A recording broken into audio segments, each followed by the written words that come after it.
Welcome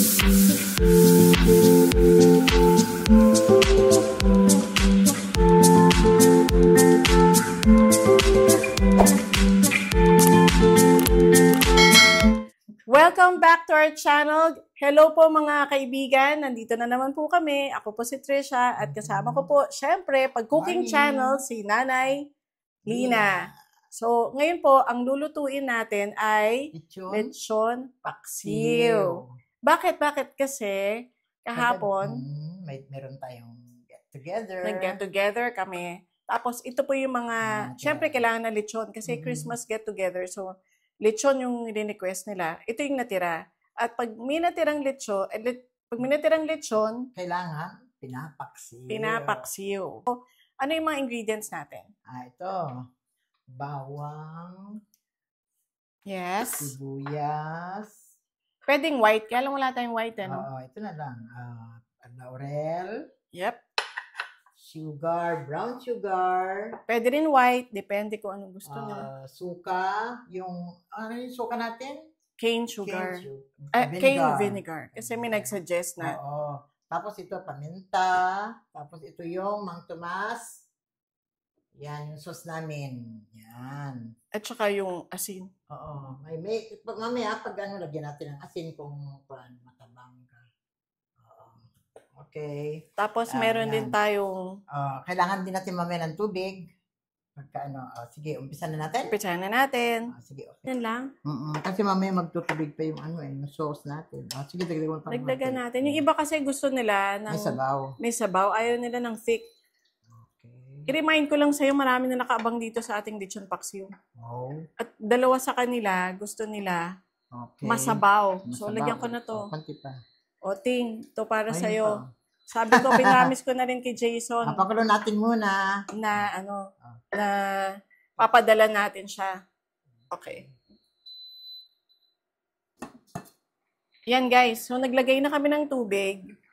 Tapos noon, kailangan pakuluin ng sandali. Yan, kumukulo na. Stop na? Lagay natin yung pan. Bawang. Pag kumukulo na, lalagyan na ng bawang. Teka, dito. Bawang. Bawang, ginagay natin. Bawang.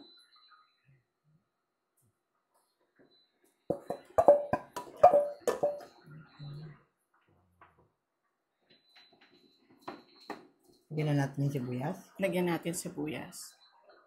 Okay, lagyan na ng sibuyas. This one. Sibuyas. Tama ba yun? Okay. Gano'ng karaming sibuyas yun? Mga 2 tama lang yung laki. Oh, okay. Dagdagan ko pa kaya ng tubig? Oo, kulang. Sige.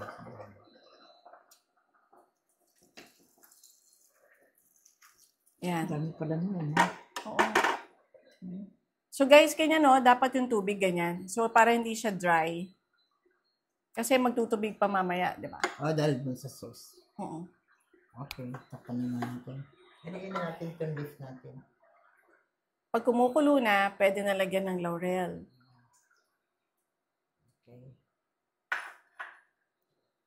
Okay, tapos, mix ulit. Ooh.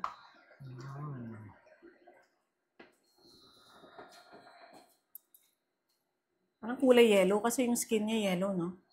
Yung pan, meron doon sa loob ng baboy, meron silang nilagay na pan. Dahon. Kaya may pagka-yellow yung balat. Oo. Guys, thank you po sa aming mga subscribers. Maraming salamat po. Please don't forget to like and subscribe. Yung mga hindi pa po nagsusubscribe, please subscribe, please support our channel. Diyan, please click the like button also. Papasalamat tayo sa mga nag-subscribe sa atin. Kaya lagi nyo po kami susundan para naman masaya. Oo. Tapos kasi po malapit na yung Pasko. So yung plan po namin gumawa kami ng mga cooking episodes na pang Pasko. Ito kasi ganito. Kasi ayoko ng buo kasi parang pag kumakain ka parang iniilag-ilagan mo pa yung paminta. So mas gusto namin ganyan. Ito tapos, po yung Mang Tomas. Yung Hindi, sauce. hindi yan yung Mang Tomas. Yan po yung Ay, yung tira natin na. tira, yung yun. habang si Nanay Lina po ay kumukuha ng pork nor cubes. Kasi masarap daw yun kung lalagyan natin to. Yung lechon na in-order namin, galing po sa LRs. Kasi yung maraming guest, ito yung request. Gusto daw nila yung classic, yung traditional na paggawa ng lechon. So, LRs lechon, kami bumili. Tapos, yan o, tingnan nyo, naamoy ko na. Mukhang masarap na talaga siya. Pero Ito sabi yung nila, broth. yan daw yun. Lagyan daw siya talaga ng ano, pampasarap daw yan. Broth natin. Okay. Yan. Masarap siya. So, ngayon, di ba, meron pa kaming natira. So, mamaya, gagawin rin namin siya at i-share namin siya sa mga neighbors namin. At saka, pwede rin naman kayong magsabi dyan, mag-comment kung gusto nyong padala namin kayo. Kung malapit lang yung bahay nyo, pwede. So, para matikman nyo. Yan. Ako na nagluluto. Tikman So, na natin pretend kung natin. ano. Pwede na? Pwede naman tikman?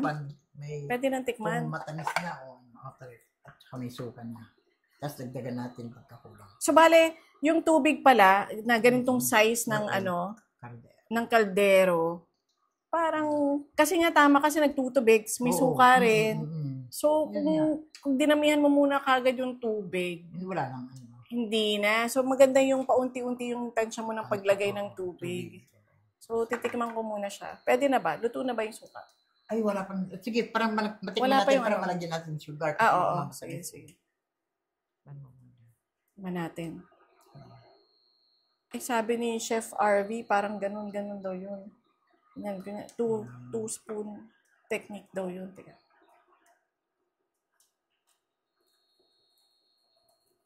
Lagyan pa natin ng Mang Tomas. May iba naman gusto mas masuka. Pero parang tansyahin natin to. Okay, try na natin ulit. Tapos kailangan natin pakuluan, no? Okay, na. Yan.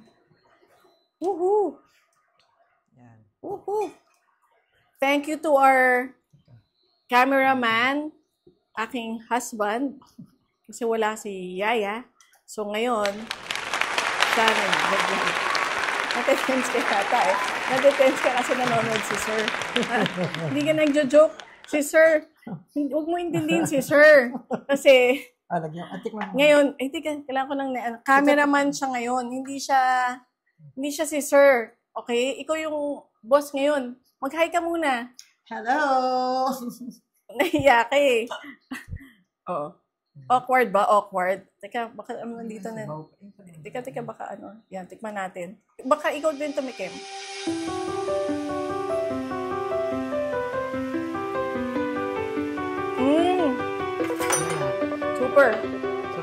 Super. Pero gusto ko palagyan ng pepper. Wala pa tayong sugar Okay na yung Huwag sugar? na, ayoko ng sugar. Kasi matamis. Tamis. Balak po namin lagyan ng brown sugar, pero hindi na eh. Hindi na. Bigyan mo ng konti lang. Hindi na. Hindi.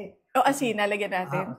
Hindi, parang yung asin okay. Parang asin, okay na. So, actually, itong lechon paksiw, tingnan nyo, iba-iba talaga yung according to taste talaga kung sinong kakain eh.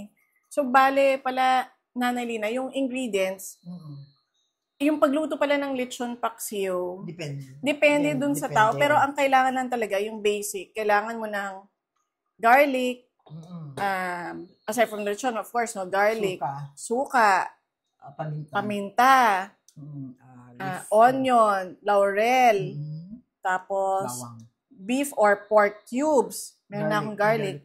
Tapos, syempre, lagyan mo ng tubig. Yun lang yun. Tapos, ikaw nang bahalang kasi hindi naman ginigisa yung garlic pala at saka onion. So, isasama mo lang siya dyan. Ang dali pala, guys. First time ako nagluto nito. Matamis lang kasi yung ang tawag nito? Matamis lang kasi yung Mang Tomas. Kaya hindi na kailangan. May nag-suggest naman, kung ayaw mo daw ng ibang tawag dito, yung sauce, pwede ka rin daw bumili sa Andox. Dahil nagbebenta rin daw sila ng sauce. Kain mo Mang Tomas. Option din daw yung Andox. Kasi sabi nung kaibigan namin, marami dyan, bumili ka sa Andox. Kaya lang, hindi na kami bumili ng Andox. So, dahil may natira rin naman kaming from yesterday, tapos minix na namin ng Mang Tomas. Masarap siya. Yan. Sige, pakulo natin. Pakuluan pa natin. Exciting. Pag nakulo-kulo na, okay na yan. Kakain dito si... yung taste yung brown sugar, okay na. Okay. Pero pag, yung skin, okay na yan, no? Okay na, meron na. So, ito na po. So, mga friends, yung mga neighbors ko na nandito at nanonood, meron pa kami next batch, oh. So, huwag kayong mag-alala. Lulutuin namin rin yan. Tapos nun, papadala namin sa inyo. No joke yan, ha? No joke. Basta malapit. Basta malapit. Or pwede rin pa-pick up nyo na lang. Basta, andito lang naman kami. Yan. So, hintayin natin. Magpasalamat tayo sa ating cameraman. Yan. Yes, Sir Jova. Thank you for our sponsor, aking asawa, sa lahat-lahat ng aking pang YouTube channel. Yun.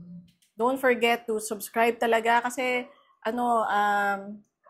wala, masaya. Nandito pa rin kami. Siyempre, habang may nagsusubscribe, patuloy pa rin kaming gumagawa ng Sabi nila daw, kailangan daw magpatawa ako, pero wala kasing joke. Ikaw may joke ka? Wala nga eh.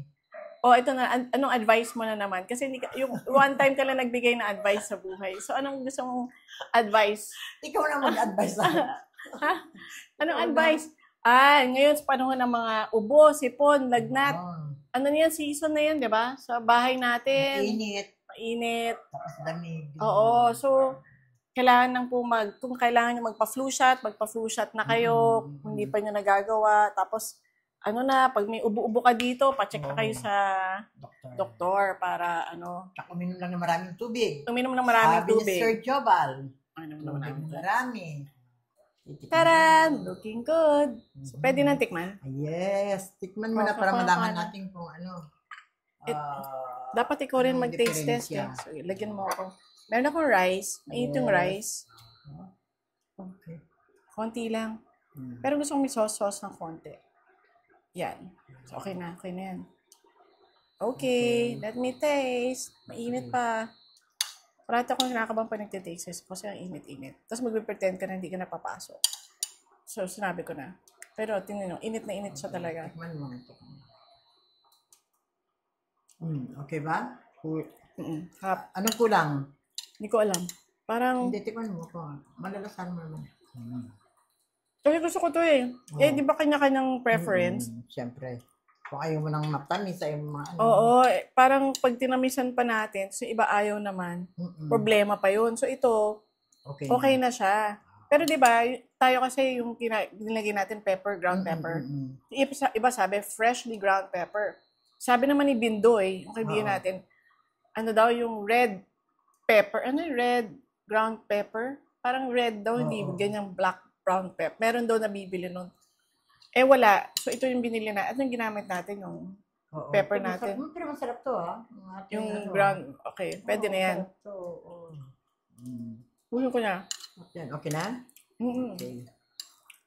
Gusto mo lagyan pa ng konting asukal, pwede rin. Pero pwede na. Ako, kasi ayoko na masyadong matamis. Guys, paubos na. Darling mo, ayaw din. Thank you, darling. Lagyan mo lang pandilan. Pwede. Thank you. Anong gagawin natin next? So, papakuloyin pa ba to? Hindi na. Matatapos na yan. Matatapos na. Sabi mo, dagdagan natin. Lagyan lang konting aso. Konti lang. Yan. Tapos asin, okay na yung asin? Tama niya asin. Okay. Parang perfect na siya eh. So, huwag na natin siyang pakialaman. Mang Tomas, masarap, kasi eh. Ayan guys, tapos na. Natapos na tayo gumawa ng lechon paksiw. Ngayon, papalamigin natin siya. Tapos noon, lalagyan natin siya sa small containers kasi ang dami. Diba? Hindi naman natin siya makakain lahat. So, thank you very much. Please don't forget to like and subscribe. Sige nga, kami yung Yun, and like and subscribe. Yun. Bye! Thank you. Maraming salamat. Till next time. Okay na. Okay.